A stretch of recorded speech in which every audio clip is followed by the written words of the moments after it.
Bom dia, pessoal que acompanha aqui o podcast Cidade em Debate. Hoje, dia 27 de maio, nós continuamos aqui na cidade de Guarulhos cobrindo o FOPA, Fórum Paulista de Desenvolvimento. Várias autoridades, pessoas de destaque da sociedade paulista e brasileira, e hoje agora aqui com a gente, nos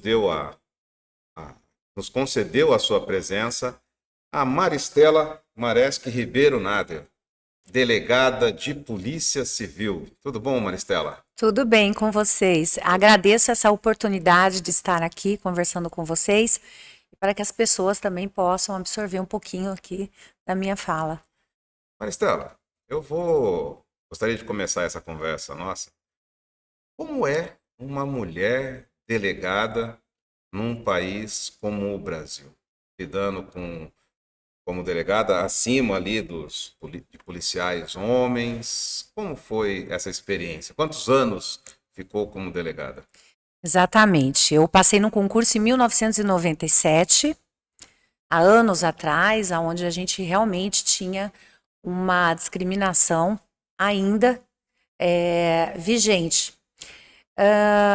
Mas o respeito é o que eu digo, a gente conquista, a gente não impõe o respeito. E com o passar dos anos, a gente vai adquirindo maior habilidade, experiência com diversas situações, onde realmente você tem que se colocar, onde em determinadas operações os policiais que acompanham o delegado em algumas cumprimentos de mandados, de busca e apreensão ou de prisão, ou que vai ao local do crime. Trabalhei no departamento de homicídios aqui em São Paulo, no início da minha carreira também. Enfrentei tentativas de fuga. Então, o delegado de polícia, ele coordena a operação. É muita responsabilidade, mas quando a gente atua em conjunto, pela união, pela vontade de fazer pela população, pela comunidade, em proteger o cidadão de bem contra os criminosos e colocar aqueles que realmente infringem a lei na cadeia, é realmente uma satisfação muito grande. E aí vem o corpo de equipe e o respeito vai sendo construído. Graças a Deus, eu me realizei na minha carreira. Perfeito. Você atuou como delegada em que região? Eu iniciei as minhas atividades no 91º Distrito Policial. CEAGESP, na Vila Leopoldina. Trabalhei lá. CEAGESP? Exatamente. Naquela época ainda havia carceragem nas delegacias. Eu peguei, inclusive, prisão em trânsito. Os marginais, os presos que destruíam as carceragens de outras unidades, eles iam para o 91º Distrito Policial. Aí que houve as tentativas de fuga, mas até com os presos, eu sempre tive palavra. E aí também, até com preso, a gente ganha o respeito. Realmente. Depois eu trabalhei no departamento de homicídios e proteção à pessoa. Foi também uma experiência, uma escola de vida, é o que eu falo. O departamento de homicídios é um lugar muito interessante de se trabalhar, uma verdadeira escola dentro da Polícia Civil.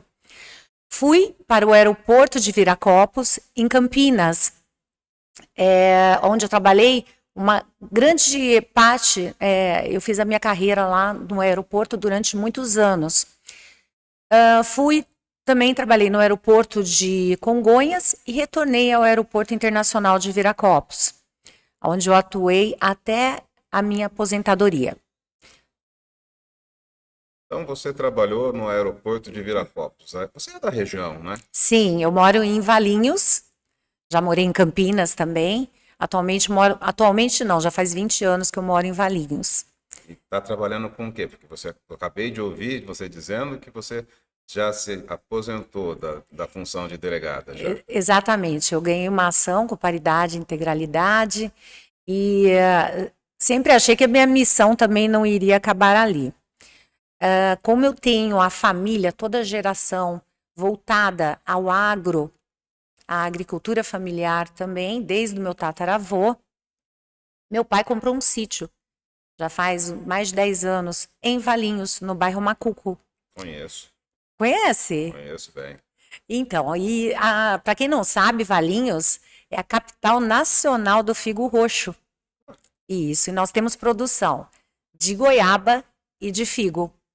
Então, hoje, além de ser delegada na carreira, também agora produtora rural. Sim, me realizo no campo, não deixo de ver as dificuldades que os agricultores, que a gente enfrenta no dia a dia, mas incentivo sempre e a gente tem que fazer com amor, porque tanto no ramo do agronegócio como na agricultura, é um ramo onde você não tem descanso, você não tem finais de semana, às vezes porque também nós dependemos das condições climáticas. É o que eu ia falar. Exatamente.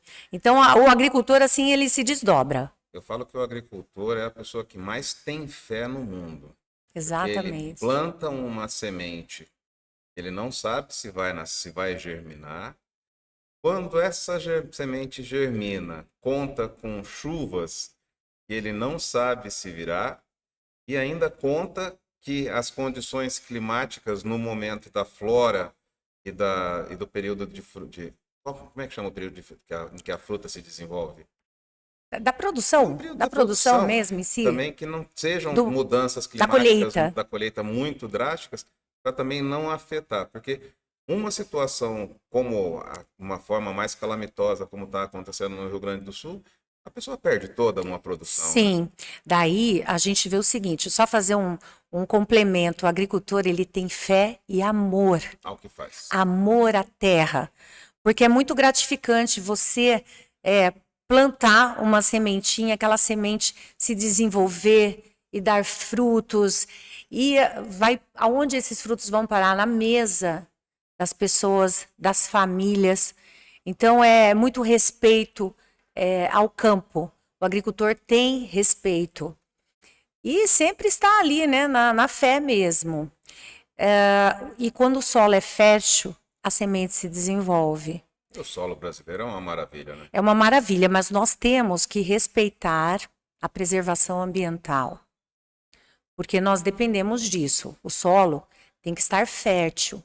Eu sempre toquei muito assim no ponto do incentivo à análise de solo.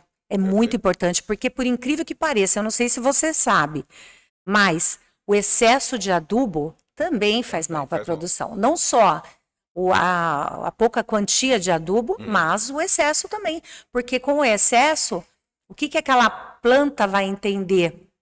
Que ela precisa crescer, crescer, crescer, e ela não vai dar frutos. Sim.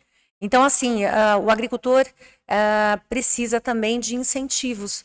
Porque tocar-se o campo, tocar-se uma produção sem um trator, e o trator é caro. Aham. Então, Todos os implementos hoje. Todos os implementos são caríssimos.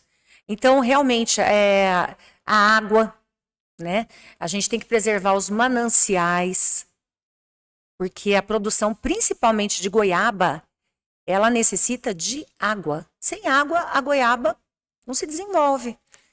Aliás, eu fui conselheiro do meio ambiente na minha cidade por 4 anos. Ai, que bacana. E uma das coisas que a população precisa entender é de que, num contexto geral, os maiores consumidores de água é o agronegócio, né? Exato. A indústria, alguns ramos da indústria, a agroindústria, e precisa se manter a qualidade dessas águas, manter o padrão e a preservação de nascentes, para que a gente não venha, como vem acontecendo, de cada vez mais se diminuir o número de nascentes, isso vai diminuindo o volume de rio.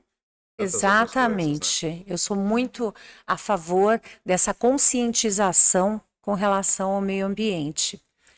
O agro movimenta a economia do nosso país, a agricultura familiar movimenta a economia do nosso país, a fruta precisa de água, de um solo fértil. Não sou contra, de forma alguma, a industrialização. Muito pelo contrário, ela gera empregos e ela gera rendas no município.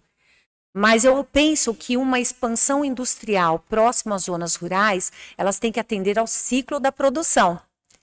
E assim caminhar juntamente, para que não haja o prejuízo, para que não haja poluição, porque quem não será beneficiado com esse tipo de situação é a sociedade. Sou eu, você, os nossos filhos, as nossas gerações. Então, a gente tem que ter a consciência de preservar-se aquela área, né? A área da agricultura, Perfeito. do campo. O planejamento, os nossos gestores precisam olhar com mais cuidado. Se você tem uma região onde o agro é muito próspero, tem um consumo de água interessante, tentar trabalhar em indústrias secas, que não fazem utilização de muita água. Então, onde você não tem a parte de água, a necessidade de água, aí você precisa precisa Exatamente. se rever alguns conceitos a nível de administração brasileira, mas a gente já tem visto bastante mudanças hoje, né? No estado de São Paulo, Sim. principalmente, né? Sim. Nossa, e o nosso governador aqui do estado de São Paulo tem dado um incentivo muito grande ao agro e também as agricultoras, né? Também.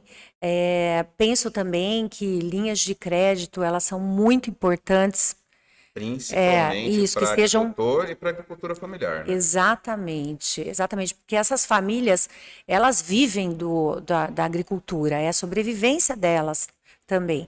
E a mão de obra hoje em dia está muito difícil.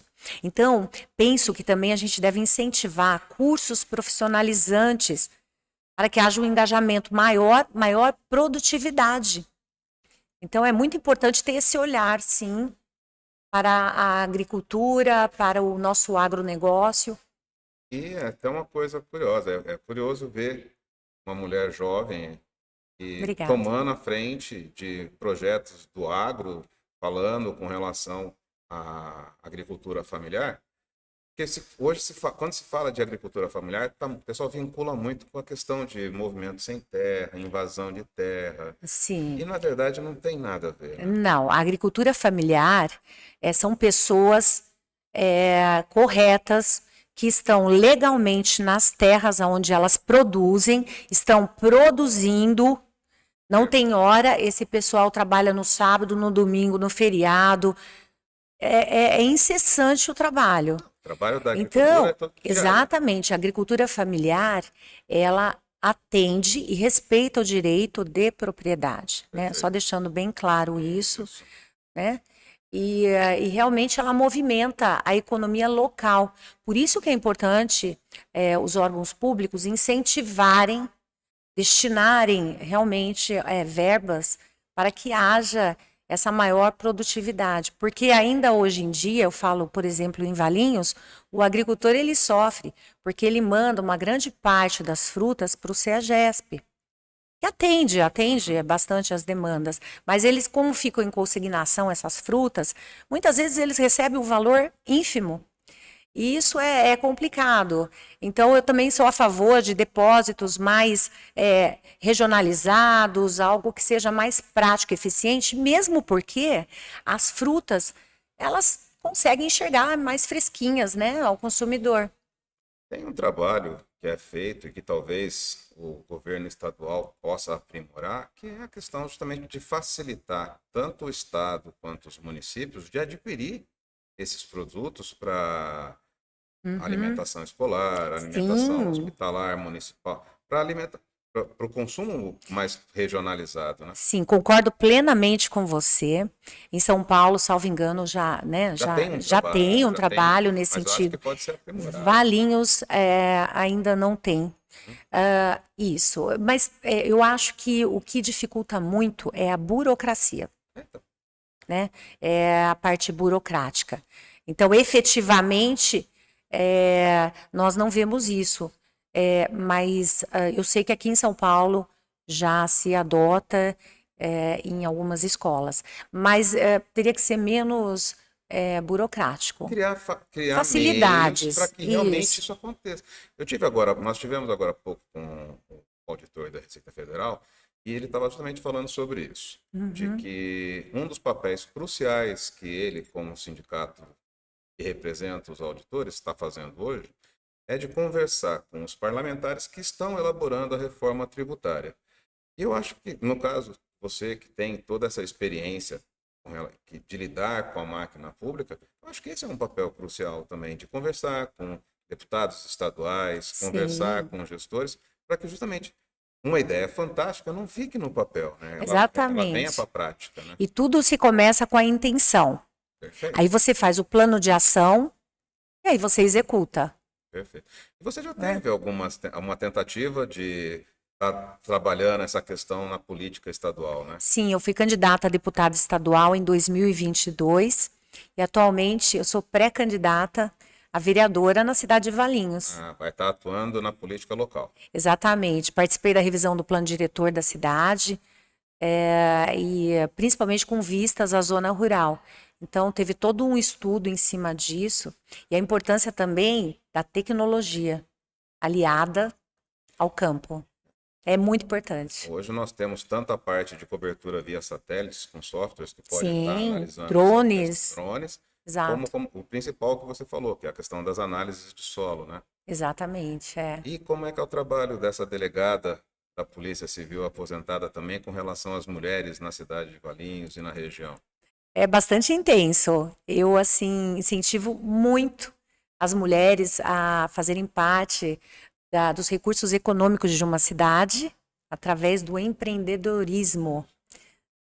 Aí está a importância de cursos também profissionalizantes, oportunidades a serem dadas a essas mulheres, para que elas participem, né, do trabalho, para que elas consigam, muitas hoje, através até de pesquisas, elas são arrimos de família, são chefes de família.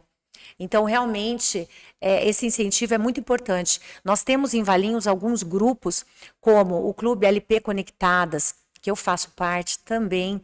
É muito importante porque as mulheres empreendedoras da cidade, elas se reúnem, elas trocam ideias, ideais, se sentem mais fortalecidas para que haja um maior engajamento e também faço parte de outro grupo de mulheres de negócios, com a Sandra Tassoulas, também em Valinhos, onde outras mulheres também são dois grupos. Muitas vezes eu vejo participantes de um grupo juntamente com outras do outro grupo, porque na verdade nós somos uma verdadeira família. E juntas nós somos efetivamente mais fortes. E a família tradicional lá da cidade, né? Quantos anos de Valinhos já? Eu moro em Valinhos há 20 anos. Nascida lá? Não, nasci em São Paulo. Porque o meu pai, ele foi juiz de direito, ele é desembargador aposentado. E como juiz de direito, naquela época, principalmente, tem as entrâncias na carreira. Certo. Mas naquela época, eu já cheguei a morar em várias cidades, Regente Feijó, Cândido Mota, Porto Feliz, Indaiatuba, porque a família se deslocava muito.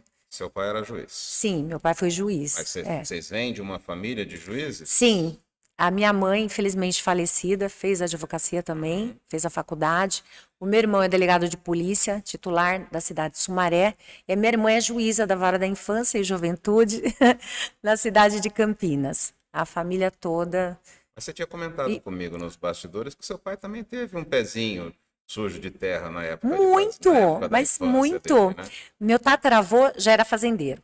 Meu bisavô, meu avô. Meu pai morou até os 18 anos na fazenda. Ai, que maravilha. O meu pai, inclusive, quando ele era mais novo, ele ouviu, o meu avô tinha um vizinho, e esse vizinho não queria ceder a passagem, né? O direito O de acesso. passagem. Exato. Aham. E aí ele ouviu o usucapião. Usucapião. Ele falou, nossa, mas que palavra bonita, usucapião. E o que ele fez? Com o passar dos anos, ele escreveu o Tratado de Usucapião. Ele é autor do livro, ficou muitos anos escrevendo, já está, salvo engano, na 8ª, 9ª edição. Ele é conhecido no Brasil todo, né, esse livro. E desde aquela época, né, a gente já estava assim, envolvido nas questões do campo. Campo e justiça. Ai, que maravilha. Exatamente, Parabéns. exatamente. E meu pai é meu grande parceiro do sítio. E ele, assim, ele tem 82 anos, mas ele está com uma saúde, graças a Deus, que permanece por muitos anos, uma saúde de ferro. E a gente plantou 100 pés de pés na estrada, tudo assim de uma maneira muito amorosa. E Se tem um pezinho que não está desenvolvendo alguma coisa, ele bate o olho, ele fala, nossa, vamos parar ali. E vai, e corta, pega. Olha, eu tenho muito orgulho do Que meu ótimo. pai. Eu queria agradecer Eu você que ter agradeço. parado o seu envolvimento aqui no fórum para poder nos conceder essa entrevista. Muito obrigado. Nosso estúdio fica em Paulínia, Ah, é tá? O perto de nosso estúdio Valinhos. físico. Vamos agendar, fica o convite para uma conversa mais aprofundada, conhecer mais quem é a Maristela. Vai ser Nossa, uma honra para a gente. muito obrigada. E gostaria de deixar um recado para o pessoal de Valinhos e região, para que a gente está encerrando aqui. Valinhos, eu amo essa cidade, tenho maior carinho, maior respeito pelos cidadãos valinhenses. E o que pudermos fazer para melhorar, para aprimorarmos, para vocês terem uma melhor qualidade de vida, eu farei. Isso aí. Pessoas que já estão atuando na vida pública durante toda a sua carreira laboral, né? Como cuidando dos direitos e Sim, da segurança do cidadão. Então, é, nós que temos que agradecer a esses anos de dedicação, Maristela. muito Muito obrigado de obrigada. novo por esse momento aqui com a Eu que gente. agradeço. E você que está aí nos acompanhando, nós agradecemos. Vamos continuar cobrindo aqui o Fórum Paulista de Desenvolvimento. Aguarde a nossa próxima entrevista. Grande abraço a todos. Sigam nossas redes sociais, compartilhem nossos vídeos.